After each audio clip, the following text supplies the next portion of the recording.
I know there are a lot of riders here.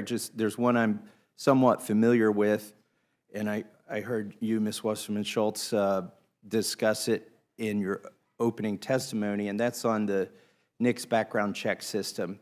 Can you explain to me what your aversion is to that rider, what your concern is?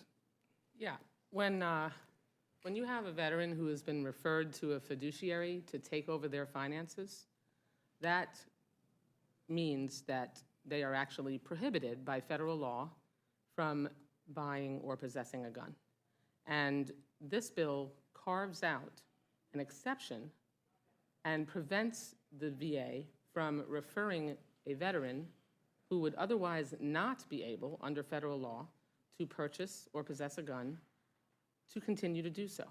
And that's dangerous to the veteran. We already have a really serious suicide problem, and almost always when a veteran commits suicide, it is because they have a gun.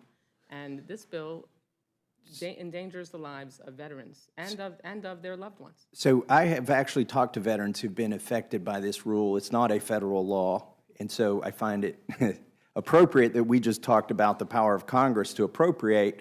Now let's talk about the power of Congress to make law, because Congress never made a law that said if you have a fiduciary for your finances that you now can't own a gun. That's something the liberals over at the VA created during Obama, and it's been going on a long time. I've had whistleblowers call me about this who work in the VA. They actually do these interviews. They talk to the veterans, and typically what happens is a veteran may be 25 or 50% disabled, and they apply for 90% or 100% disability, and they go through an interview. And in that interview, if they make the mistake, when they're asked the question, do you manage your own finances? If they're thinking, well, my wife has the checkbook, if it's a man, and they say that box gets checked, that they do not manage their own finances. That should not be an adjudication of whether somebody should give up their Second Amendment. In fact, not only is that person now added to the Brady list, there can't be a gun in the household. Not only can they not buy a gun, they can't have a gun in the household. So now the spouse is deprived of protection. We're talking about somebody who's 90% disabled, a veteran who was willing to risk their life for this country, and now because somebody in an interview checked a box because they said their wife has the checkbook, now they can't own a gun? This is not due process, and I know this for a fact. I've talked to multiple people that work at the VA who've gone through these interviews.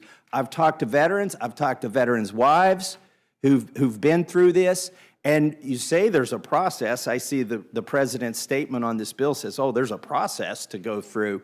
No, it involves years. It involves lawyers, which most of these folks, if you're applying for disability and you're a veteran on a fixed income, you don't have $20,000 to go pay a lawyer to try to get your rights back because you accidentally, because you were truthful, it wasn't an accident, you just didn't know that telling the person giving you the interview that your wife has the checkbook would put you on the Brady list.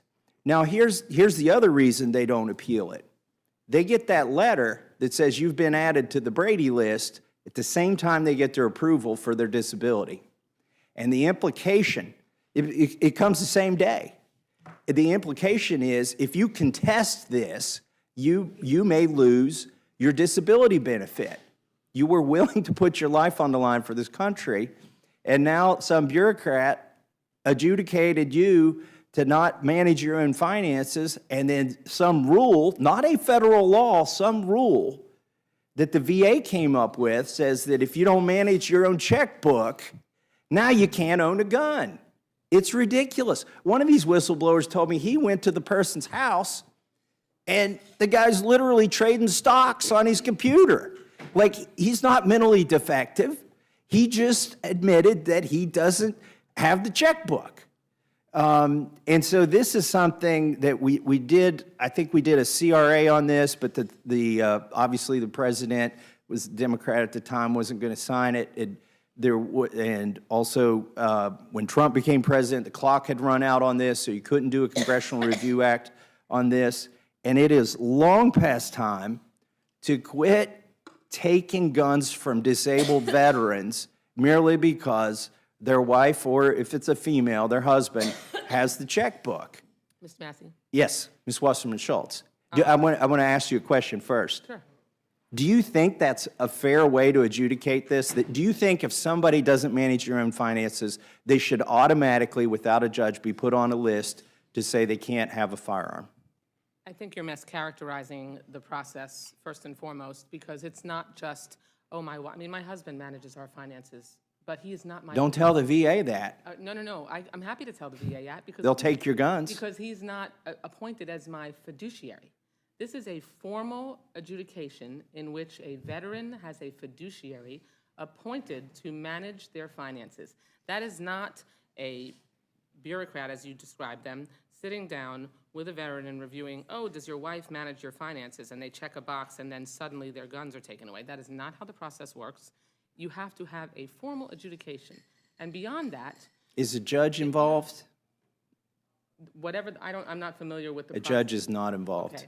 Okay. I'm not 100% sure how a fiduciary is established. I believe it's a judge, but it is not the way you are describing, where they sit down and have an interview and their wife manages their finances and they lose their guns. In addition to that, well, just let me interrupt, and then I'll give you more time. A appeals process that allows them, before their guns are taken away from them, they are able to appeal. You're correct. You did say it's a lengthy appeals process. It's so lengthy it may never end, and it's expensive. In the sense that it is a rigorous one that makes it hard for the final decision to be that the veteran loses their guns.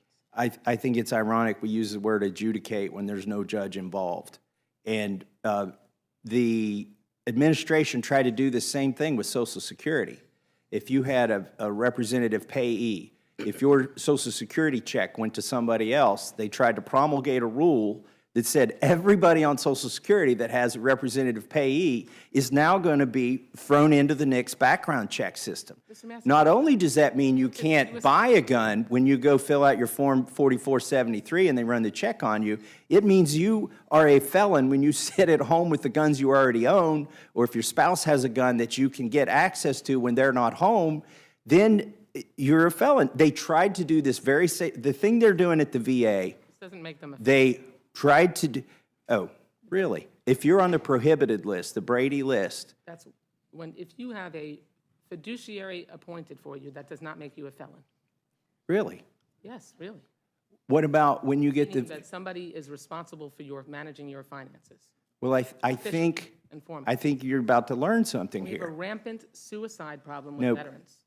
What happens is They use their guns. they Kill themselves. No, you just said you're saying it's not a crime once you're a veteran and you own a gun and you get on that fiduciary list. No, what I'm saying is that having a fiduciary appointed for you does not make you a felon, and you don't get a fiduciary appointed for you because you're a felon. That's correct. There You are don't three get a criteria. hold on. That's correct. You don't get a fiduciary because you're a felon. But right now, It's not the at only the criteria. at the in which somebody gets VA, their guns taken away. the only criteria is if you get on that fiduciary list, then you get on the Brady list. You get the letter when they approve your benefits. I went through this with at least two people. I'll yield you some time here. Two people that work at the VA that told me this is exactly how it works. I talked to a distraught wife who's been battling this for a couple years to try and get not just her husband, the veterans' guns rights back, but just her right to have a gun in the house. And this is what happens. They don't. It's not an easy process to get off of this. And the veterans typically, as was explained to me by the people that work at the VA, I will call them whistleblowers, the veterans typically don't try to appeal. A lot of them will just try to keep their gun and stay under the radar, illegally keep their gun, because the same day they get the letter that said, we approved you moving from 50% disability to 90 or 100% disability, they get the letter, in fact, it may be in the same envelope, I'm not sure, that says, now you're on the Brady list. You will be a criminal if you have access to a firearm. Mr. Massie, there are 3 criteria that are used to determine whether somebody is ineligible to purchase a firearm. 1, you have to be a felon. 2, you have to be a domestic violence abuser. And 3, you have to be adjudicated as mentally ill. And one of the ways in which someone has a fiduciary appointed for them is when there is a mental illness. You don't just easily get declared that you are incapable of handling your finances and a fiduciary is appointed for you.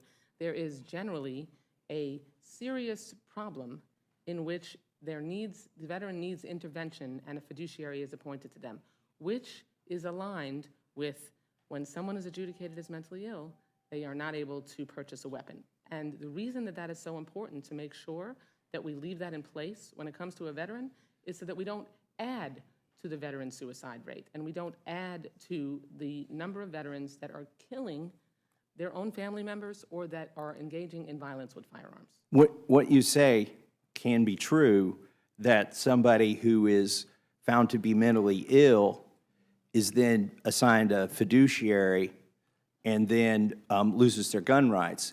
But it can also happen that somebody is not found to be mentally ill, that all they have is a fiduciary.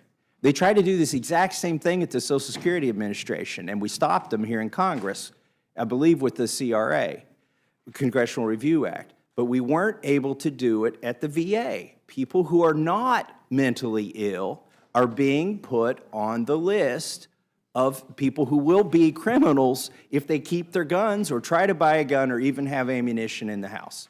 And rather than beat a dead horse here, I'm just going to close my comments by saying this is a very needed rider, and I would hope more people would get educated on this, talk to your veterans, talk to somebody who's lost their gun rights, who's not mentally ill, who was simply trying to get their disability because they were willing to put their life on the line for this country, and now they can't even exercise their Second Amendment. So I support that rider, and I yield back. Gentleman yields back. Chair thanks the gentleman.